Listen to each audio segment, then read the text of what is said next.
પહેલી ફેબ્રુઆરીથી સુરત શહેર traffic police દ્વારા એક નવી પહેલ શરૂ કરવામાં આવી છે, જે અંતર્ગત અમે લોકોને અવેર કરી રહ્યા છીએ કે હોર્ન વગાડવાથી શું નુકસાન થાય છે. અત્યારે ગોટાલવાડી ખાતે અમે લોકો હાજર રહી અને લોકોને પ્લે કાર્ડ અને માઇકથી અમે લોકોને જાગૃત કરી રહ્યા છીએ કે ભાઈ બાળકો જ્યારે સ્કૂલમાં ભણતા હોય ત્યારે સતત હોર્ન વગાડવાથી સ્કૂલ પાછળ હોર્ન વગાડવાથી એમને ભણવામાં વિક્ષેપ થઈ શકે છે. વૃદ્ધો અને વડીલો જે ઘરમાં રહેતા હોય છે એમને પણ તકલીફ પડે છે અને સારવાર લઈને દર્દીઓ હોસ્પિટલ પાસે જ્યારે આપણે હોર્ન વગાડીએ ત્યારે એમને પણ ઘણી તકલીફ પડતી હોય છે. એટલે આપણે બિનજરૂરી હોર્ન વગાડવાનું ટાળીએ.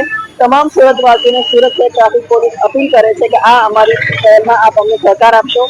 આપણે એક ટેવ બનાવવાની છે કે આપણે બિનજરૂરી હોર્ન નથી વગાડવો. જરૂર હોય ત્યારે જ હોર્ન વગાડીએ અને સુરત સિટીને સાયલન્ટ સિટી બનાવવા માટે આપ બધા સહકાર આપશો એવી અમે અપેક્ષા રાખીએ છીએ. મોડિફાઈડ હોર્ન, મોડિફાઈડ સાયલેન્સર અને મોડિફાઈડ લાઇટ જે પણ લગાવશે પોતાના વ્હીકલમાં એને બંધ કરવામાં આવશે. અને અત્યારે આ જે ડ્રાઈવ છે અમારી આખો મહિનો ચાલુ રહ્યો.